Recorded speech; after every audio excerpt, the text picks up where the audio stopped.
వెళ్ళిపోతారా? దాని దగ్గరికి వెళ్ళిపోతారా? ఎప్పుడు అవకాశం వస్తుందా అని చూస్తున్నారు కదూ. నేను అవకాశం కోసం ఎదురు చూస్తున్నానా? నువ్వు అనుమానంతో సాధిస్తున్నావు. నువ్వే కదా భాను దగ్గరికి వెళ్ళమన్నావు, అందుకే వెళ్తున్నాను. తప్పేంటి? ఎలాగో అనుమానిస్తున్నావు కదా, ఆ అనుమానం నిజం చేస్తే బాగుంటుంది. అంటే మీలో ఏ తప్పు లేదు, నేను ఊరికి అనుమానిస్తున్నానని కదా మీ ఉద్దేశం? బాగుంది, చాలా బాగుంది.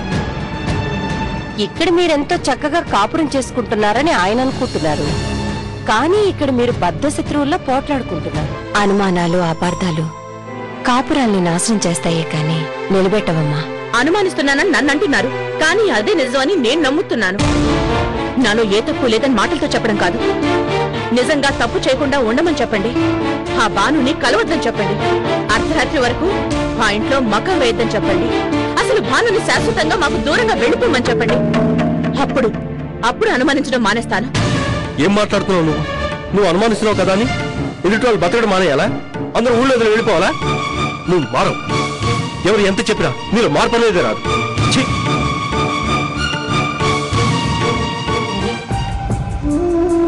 తప్పంతా శిరీషదే అని నేను చెప్పలేను, కొంత పొరపాటు నాది కూడా ఉందమ్మా. శిరీష ప్లేస్లో ఏ ఆడపిల్లున్నా నా మీద ఇలాగే కోపంగా ఉండుండేది. ఒకప్పుడు నేను చక్రి ప్రేమించుకున్న మాట నిజం. చక్రికి శిరీషకి పెళ్ళయ్యాక నేను చక్రి జీవితం నుంచి వెళ్ళిపోయాను.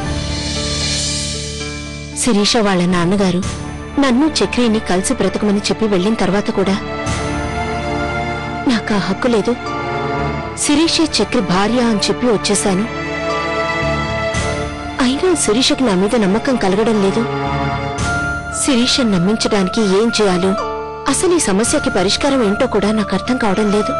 పరిష్కారం ఏమిటో చెప్పలేను గాని సమస్యకి కారణం ఏమిటో మాత్రం చెప్పగలనమ్మా. ఈ సమస్యలన్నిటికీ మూల కారణం నీ మెడలో ఉన్న తాళి. ఏ ఆడది తన మాంగళ్యాన్ని వేరే ఆడదంతో పంచుకోవటానికి సిద్ధంగా ఉండదు. ఆ పరిస్థితి వస్తే తట్టుకోలేదమ్మా. ప్రస్తుతం శిరీష పరిస్థితి కూడా అంతే.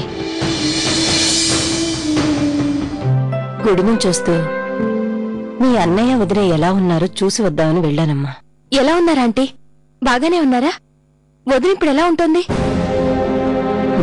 ఎలా ఉందంటే ఏమని చెప్పమంటావమ్మా. భర్తతో సరిగా కాపురం చేసుకుంటానని వెళ్ళింది. అక్కడ ఎలా ఉందోనని మీ మావయ్య గారు కంగారు పడుతుంటే చూసి వద్దామని వెళ్ళాను. కానీ ఇప్పుడు మీ మావయ్య గారికి ఏమని చెప్పాలో నాకు అర్థం కావడం లేదు. అంటే వదిన ప్రవర్తనలో ఇంకా మార్పు రాలేదన్నమాట. ఇంతకు ముందు ఎలా ఉండేదో తెలియదు, కానీ ఇప్పుడు మాత్రం భాను మీద అనుమానంతో తాను సంతోషంగా ఉండటం లేదు, మీ అన్నయ్యని సంతోషంగా ఉండనివ్వటం లేదు. నువ్వేమో ఇంటి గడప తొక్కనీయవు. భాను తన ఆఖరి కోరిక తీర్చుకోవటం కోసం తాళి కట్టించుకుని సమస్యగా మారింది. శిరీష ప్రతిక్షణ అనుమానంతో ప్రవర్తిస్తుంది. సమయానికి ఇంట్లో భోజనం పెట్టే దిక్కు కూడా లేకుండా పోయిందమ్మా.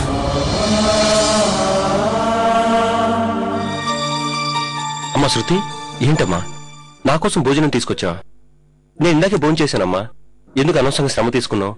కనీసం తీసుకొస్తున్నట్టు నాకు ఫోన్ చేసినా నేను వద్దని చెప్పేవాడిని కదా. భోంచేసావా? ఏది నా మీద ఒట్టేసి చెప్పు.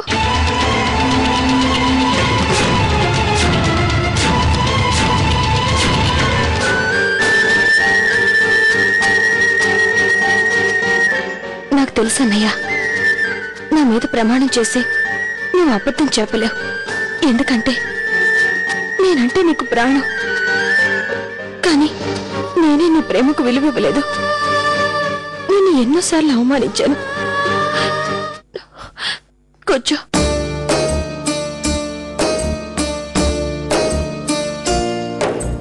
వద్దమ్మా, నాకు ఆకలిగా లేదు. వదిన మీద కోపంతో ఇప్పటివరకు అన్నం తినలేదు. ఇప్పుడు నేను తెచ్చిన అన్నం కూడా తినట్లేదు అంటే నా మీద కూడా నీ కోపం ఉందా అన్నయ్య?